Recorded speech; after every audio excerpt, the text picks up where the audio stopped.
Guys Bangalore வந்தப்போ first ட்ரெண்டிங்கான ஒரு விஷயத்த நம்ம சாப்பிடலாம்னு சொல்லி மேகனா ஃபுட்ஸ், அதாவது ஆந்திரா ஸ்டைலில் இருக்கிற சிக்கன் பிரியாணி மட்டன் பிரியாணி சாப்பிட்டு தான் வந்தோம். செம்ம பசி வேற, ட்ரெயினில் வேற பெருசாக சாப்பிடல. ஸோ அதனால நாங்கள் பேக்லாம் லக்கேஜ்லாம் எங்கள் ரூமில் வச்சுட்டு அப்படியே சாப்பிட வந்துட்டோம். இந்த ரெஸ்டாரண்ட் லொக்கேட் ஆகிற பிளேஸ் பார்த்தா கோரமங்கலா, பெங்களூர். நாங்கள் இங்கே வந்ததே மெயினாக மட்டன் பிரியாணிக்கோசம் தான். கடைசியில் பார்த்தா மட்டன் பிரியாணி இல்லைன்ட்டாங்க. ஏன்னா டைம் ஆயிடுச்சு. ஆக்சுவலாக நாங்கள் போகும்போது அரௌண்ட் 2:30 to 3 நினைக்கிறேன்.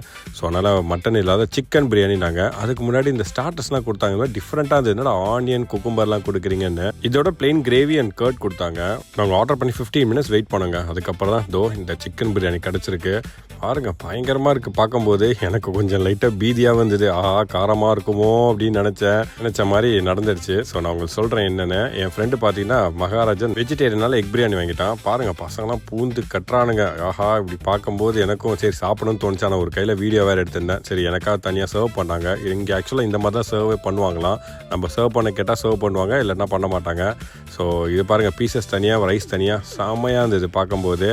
அதோட இந்த கிரேவி, இந்த கர்ட்லாம் வச்சு சாப்பிட்றேன். ரைஸ் செம்ம சீனாக இருந்ததுங்க.